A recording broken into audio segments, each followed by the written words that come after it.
बचपन की कहानी। बचपन जीवन का सबसे सुंदर और मासूम दौर होता है। ये वह समय होता है जब न तो कोई चिंता होती है और न ही कोई जिम्मेदारी। मेरा बचपन भी कई सुनहरी यादों से भरा हुआ है। मैं अपने माता पिता की इकलौती संतान हूँ, इसलिए मेरे माता पिता और दादा दादी का सारा प्यार मुझे ही मिला। मुझे याद है कि जब मैं छोटा था तो गांव में गर्मी की छुट्टियां बिताने जाया करता था।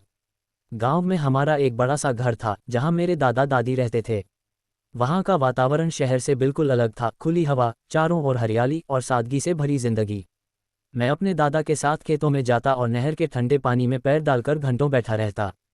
गांव में मेरी कई दोस्त थे जिनके साथ मैं दिन भर खेलता था। कभी पेड़ों पर चढ़ना, कभी तालाब में नहाना तो कभी खेतों में दौड़ लगाना, ये सब मेरी दिनचर्या का हिस्सा था। एक बार की बात है, मेरे दोस्तों और मैंने एक पेड़ से आम तोड़ने की योजना बनाई। हम सब मिलकर पेड़ पर चढ़ गए, लेकिन जैसे ही मैंने एक बड़ा आम तोड़ा तभी एक मधुमक्खी का छत्ता टूट गया। मधुमक्खियों ने हम पर हमला कर दिया और हम सब डरकर इधर उधर भागने लगे। मैं तो सीधा तालाब में कूद गया, जिससे मेरी जान बच गई। ये घटना आज भी याद आती है तो हंसी छूट जाती है।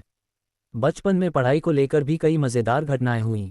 मुझे गणित से बहुत डर लगता था और मेरी माँ जबरदस्ती बैठाकर मुझे होमवर्क करवाती थी। एक बार मैंने गणित की कॉपी छिपा दी ताकि माँ मुझसे सवाल न पूछें, लेकिन अगले दिन जब स्कूल में टीचर ने कॉपी मांगी तो मेरी हालत खराब हो गई।